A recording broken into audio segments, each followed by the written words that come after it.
الحمد لله وكفى وسلام على عباده الذين اصطفى أما بعد فقد قال الله تبارك وتعالى في القرآن المجيد والفرقان الحميد فأعوذ بالله من الشيطان الرجيم بسم الله الرحمن الرحيم وما كان لبشر أن يكلمه الله إلا وحيا أو من وراء حجاب أو يرسل رسولا فيوحي بإذنه ما يشاء إنه علي حكيم۔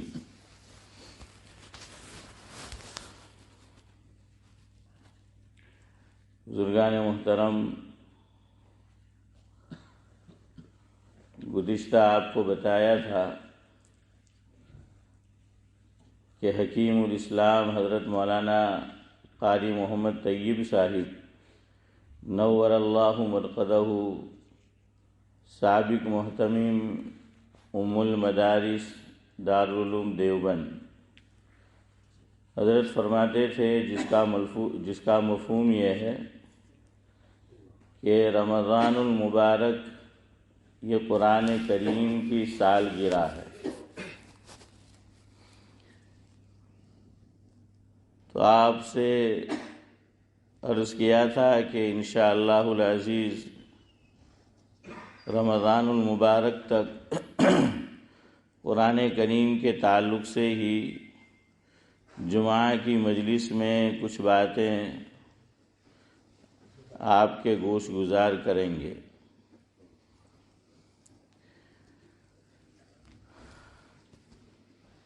قرآن کریم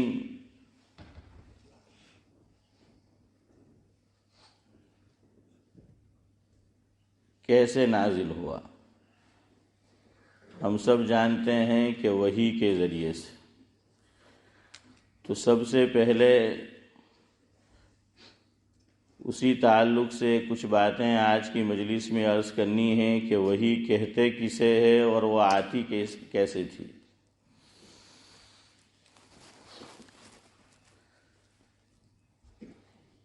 لیکن اس سے پہلے مولانا محمد علی جوہر، آپ نے نام ان کا سنا ہی ہوگا، جن کا انتقال اسی ملک میں ہوا تھا اور تدفین قبلہ اول جسے کہتے ہیں وہاں پر کی گئی تھی۔ تو حضرت کا ایک کلام ہے جس میں رمضان المبارک کا بھی تذکرہ ہے، پہلی وحی کا بھی تذکرہ ہے۔ تو میں وہیں سے باقاعدہ طور پر گفتگو کا آغاز کرتا ہوں۔ وہ لکھتے ہیں، الہی شکر تیرا پھر ماہ سیام آیا، الہی شکر تیرا پھر ماہ سیام آیا، سیام نہیں پھر عید کا پیام آیا، سیام نہیں پھر عید کا پیام آیا، ہزار ماہ سے بہتر ہے ایک رات اس کی، ہزار ماہ سے بہتر ہے ایک رات اس کی، اسی مہینے میں خدا کا کلام آیا۔ وہ گھڑی کیسی مبارک تھی کل جہاں کے لیے، وہ گھڑی کیسی مبارک تھی کل جہاں کے لیے، حرا میں عرش سے اقرا کا جب پیام آیا، حرا میں عرش سے اقرا کا جب پیام آیا، جب اپنی جوانی پہ آ گئی دنیا، جب اپنی جوانی پہ آ گئی دنیا، تو زندگی کے لیے خدا کا آخری نظام آیا، یعنی قرآن کریم۔ تو زندگی کے لیے خدا کا آخری نظام آیا، اور حضور اکرم صلی اللہ علیہ وسلم کے تعلق سے کتنی پیاری بات آگے کہی ہے۔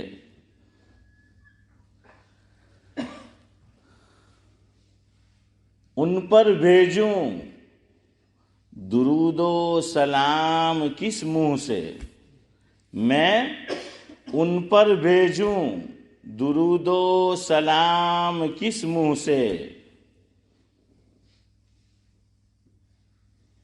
ان کے لیے خدا کا جب خود سلام آیا، ان کے لیے خدا کا جب خود سلام آیا۔ اور آخری جو مصرع ہے، اللہ کرے کہ اللہ تبارک و تعالی ہمارا شمار بھی ان میں فرما دے۔ وہ لکھتے ہیں، ہے زندگی اسی کی جو مر مٹا دی پر، ہے زندگی اسی کی جو مر مٹا دی پر، ہے وہی کام کا جو اسلام کے کام آیا، ہے وہی کام کا جو اسلام کے کام آیا۔ الہی شکر تیرا پھر ماہ سیام آیا، سیام نہیں پھر عید کا پیام آیا۔ آواز بیٹھی ہوئی ہے تو کچھ بولنے میں بھی تکلیف ہو رہی ہے، اس لیے تکلف سے کام لینا پڑ رہا ہے۔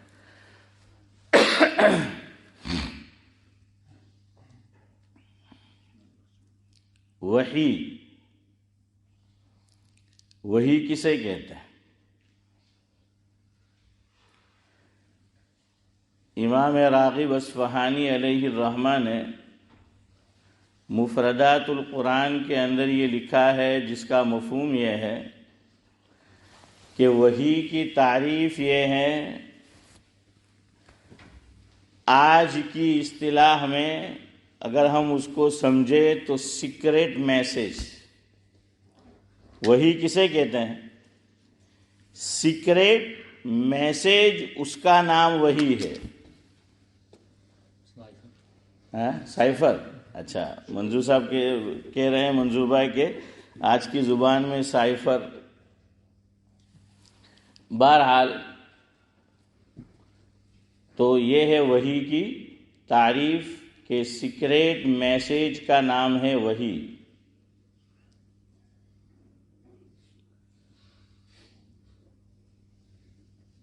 اللہ تبارک و تعالی نے حضرت نبی کریم صلی اللہ علیہ وسلم کو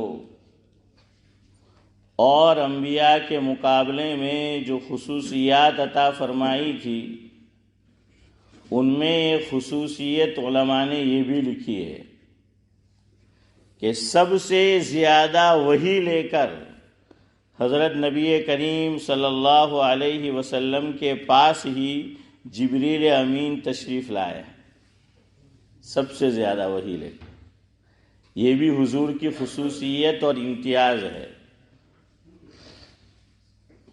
لکھا ہے کہ حضرت آدم علیہ السلام اور حضرت عیسیٰ علیہ السلام پر اللہ تبارک و تعالی نے 10 مرتبہ وحی نازل فرمائی، 10 مرتبہ۔ اور حضرت نوح علیہ السلام پر 38 مرتبہ وحی نازل فرمائی، 48۔ اور اس سے آگے حضرت ابراہیم علیہ السلام پر 50 مرتبہ وحی نازل فرمائی، اور میرے اور آپ کے اور ہم سب کے آقا حضرت نبی کریم صلی اللہ علیہ وسلم پر جبریل امین 24,000 مرتبہ وحی لے کر نازل ہوئے۔ کوئی مقابلہ ہے آپس میں؟ 24,000 مرتبہ وحی لے کر حضرت نبی کریم صلی اللہ علیہ وسلم کے پاس جبریل امین تشریف لائے ہیں۔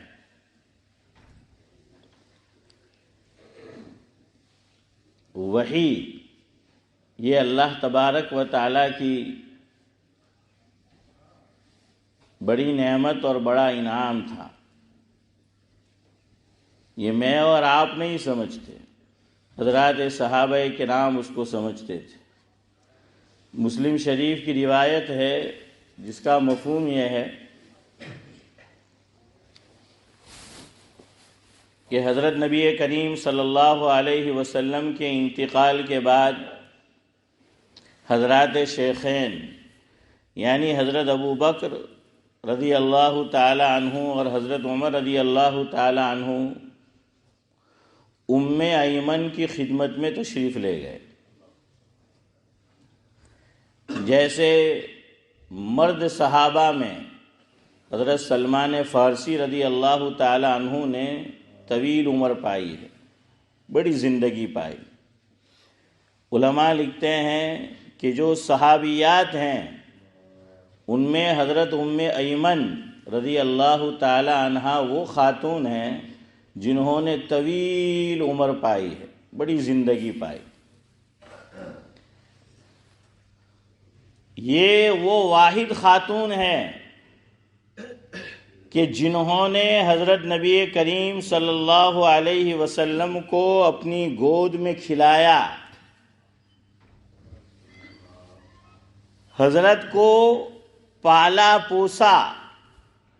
تو نبی کریم صلی اللہ علیہ وسلم کا بچپن بھی دیکھا ام ایمن رضی اللہ تعالی عنہا نے، جوانی بھی دیکھی،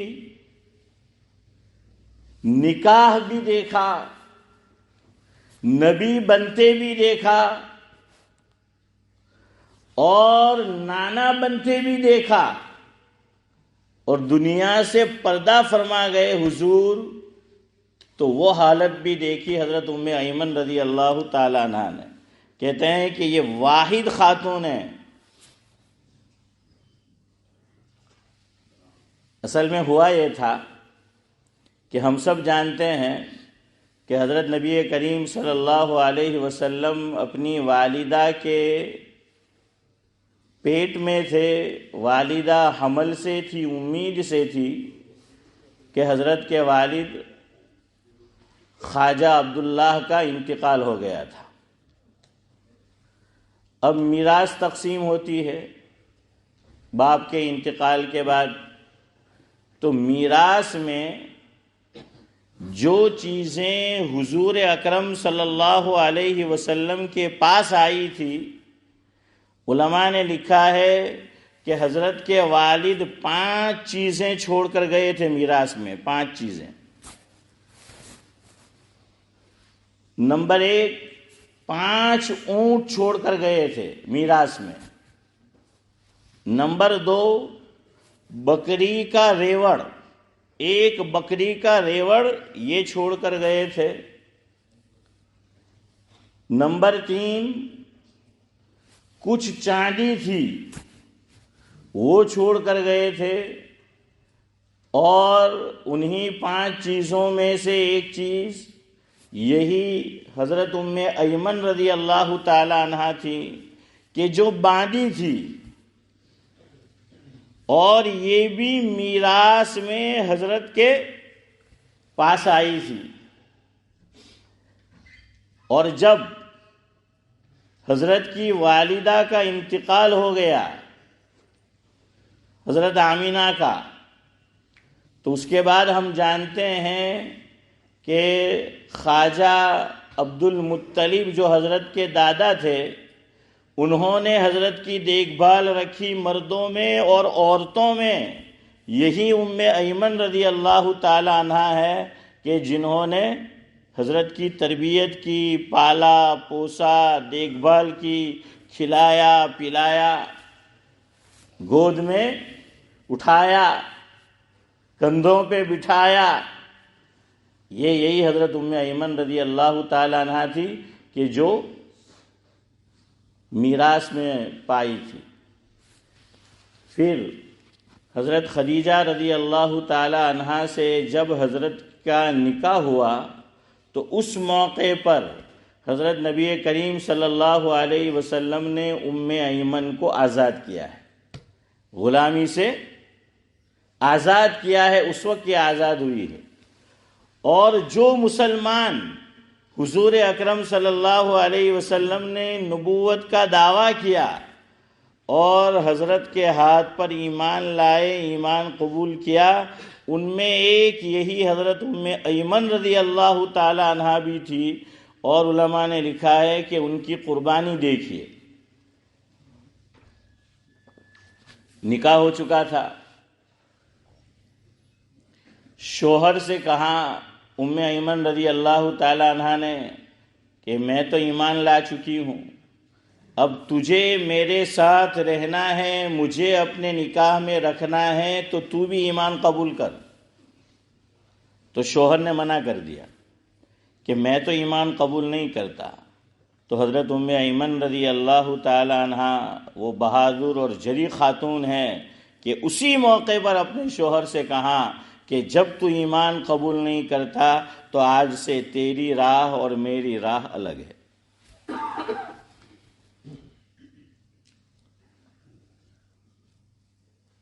اور طلاق لے لی ان سے۔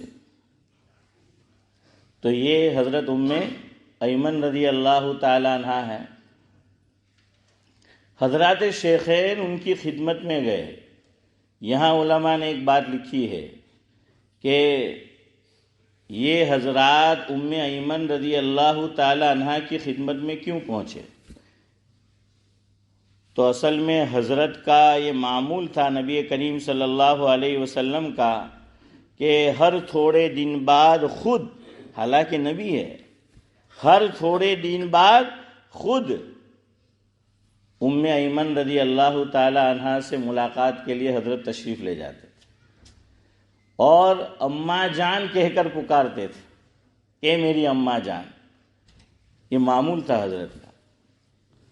یہاں سوچنے کی بات ہے رک کر کہ بعض لوگ دینی اعتبار سے یا دنیاوی اعتبار سے اللہ بڑا مقام دیتا ہے، والدین سے وہ الگ رہتے ہیں، تو وہ پھر یوں سمجھنے لگتے ہیں کہ جیسے اور لوگ ہمیں ملنے آتے ہیں ہمارے گھر پر، تو اب ہم تو بہت بڑے ہو گئے، تو ماں باپ کو بھی چاہیے کہ وہ خود ہمیں ملنے آئے۔ حالانکہ حضور کا طرز عمل یہ ہے، نبی ہے، سید الانبیاء ہے، سید البشر ہے، لیکن خود اماں جان ہے، حقیقی بھی نہیں ہے، لیکن پالا پوسا ہے، خدمت کیے تو حضرت تشریف لے جاتے تھے۔ بلکہ آپ نے سنا ہوگا، اور مجھے تو حیرانی ہوتی ہے کہ اللہ اکبر، کیا مقام ہوگا والدہ کا اللہ کی نظر میں۔ ہم نے تو جو سنا ہے پڑھا ہے، خیر ایک حد تک سمجھنے سمجھانے کے لیے، ورنہ اللہ ہی جانتا ہے ماں باپ کا مقام کیا ہوتا ہے۔ حضرت کی رضائی ماں ثویبہ جب ایک مدت کے بعد حضور کی خدمت میں تشریف لائی ہیں، تو کتابوں میں لکھا ہے کہ جب حضور نے دیکھا کہ امی جان رضائی والدہ تشریف لا رہی ہے، تو زمین پر چادر بچھائی کہ امی جان ابھی تشریف مت لائیے گا، میں آپ کے استقبال میں، آپ کے احترام میں چادر بچھاتا ہوں، آپ اس چادر پہ چل کر آئے گی۔ آج کی زبان میں والدہ کے لیے ریڈ کارپٹ بچھائیے۔ کیا بچھایا؟ ریڈ کارپٹ بچھائیے اپنی والدہ کے لیے کہ آپ اس پر سے چل کر آئیے گا۔ یہ ہے والدہ، یہ ہے ماں کا مقام۔ تو علماء نے لکھا کہ یہ جو حضرات شیخین تشریف لے گئے وہ اسی وجہ سے کہ ہمارے آقا کا یہ طرز عمل تھا اور معمول تھا کہ ام ایمن رضی اللہ تعالی عنہا سے ملاقات کے لیے تشریف لے جاتے تھے، لہذا ہمیں بھی چلنا چاہیے۔ اور ساتھ میں مجھے اور آپ کو بھی یہ نصیحت دی کہ اگر ہمارے والدین کا ایسا کوئی معمول ہو اور جسے ہم نبھا سکتے ہو، والدین دنیا میں نہیں ہیں، تو سعادت مند اولاد کو چاہیے کہ اس معمول کو باقی رکھے۔ حضرت عبداللہ بن عمر رضی اللہ تعالیٰ عنہ کے حالات میں لکھا ہے، جس کا مفہوم یہ ہے کہ حضرت عمر رضی اللہ تعالیٰ عنہ جن کی ملاقات کے لیے جاتے تھے، ان کے انتقال کے بعد ابن عمر رضی اللہ تعالیٰ عنہ صرف اسی نیت سے کہ میرے والد مرحوم فلاں سے محبت رکھتے تھے، ان سے ملاقات کرتے تھے، ان سے ملنے کے لیے جاتے تھے، تو حضرت بھی تشریف لے جاتے۔ لیکن آج کی بعض ناخلف اولاد اب تو الٹا ہوتا ہے، خود تو جاتے نہیں والدین کے دوست سے، والد کے دوست سے ملنے کے لیے، لیکن اگر کوئی بیچارہ ملنے بھی آتا ہے تو کیا کہتے ہیں کہ હવે તમારા દરવાજા તમારા માટે અમારા ઘરના દરવાજા બંધ એમ કે હવે બાજી તો રહ્યા નહીં, તમે આવીને શું કરવાનું? હવે બાજી તો રહ્યા નહીં એમ કે તમે આવીને શું કરવાનું? حالانکہ جانا خود چاہیے تھا، ہاں جانا خود چاہیے تھا۔ خیر وقت ہو رہا ہے تو حضرات شیخین میں وہی سے آپ کو بتا رہا تھا کہ کتنی برکت والی چیز تھی، اللہ کی نعمت تھی۔ جب حضرات شیخین ام ایمن رضی اللہ تعالی عنہا کے پاس تشریف لے گئے تو وہ رونے لگی۔ تو یہ حضرات شیخین یہ سمجھے کہ حضور تشریف لاتے تھے، آج ہم تشریف لائے ہیں تو حضور کو یاد کر کے رو رہی ہے، تو انہوں نے دھاڑس بندھانے کے لیے، تسلی کے لیے یوں فرمایا کہ امی جان، حضور پردہ فرما گئے دنیا سے، لیکن حضور کے لیے وہ جگہ جہاں پر اب آپ ہے وہ بہتر ہے اس دنیا سے، وہ دنیا بہتر ہے حضور کے لیے۔ تو ام ایمن رضی اللہ تعالی عنہا نے جواب میں فرمایا کہ یہ تو میں بھی جانتی ہوں، یہ تو میں بھی، مسلم شریف کی روایت ہے کہ یہ تو میں بھی جانتی ہوں کہ وہ عالم اور اللہ کے پاس حضور پہنچ چکے ہیں، وہ دنیا سے بدر جہاں بہتر ہے، لیکن میں رو اس پر نہیں رہی ہوں، میں اس پر رو رہی ہوں کہ وحی کا دروازہ کھلا تھا، اور وہ اللہ کی عظیم نعمت جس کا نام وحی ہے، وہ جبریل امین لے کر آیا کرتے تھے۔ حضور کے دنیا سے تشریف فرما جانے کے بعد، پردہ فرما جانے کے بعد، اب ہم وحی کی نعمت سے کیا ہو چکے ہیں؟ محروم ہو چکے ہیں۔ تو یہ ہے وحی۔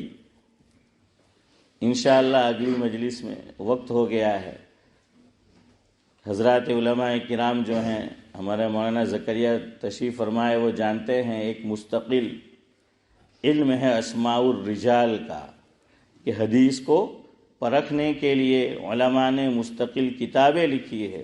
جرح و تعدیل دو لفظ آتے ہیں، ایک جرح اور ایک تعدیل، کہ پرکھا جائے گا کہ یہ حدیث کیسی ہے، کس درجے کی ہے، لینا چاہیے نہیں لینا چاہیے۔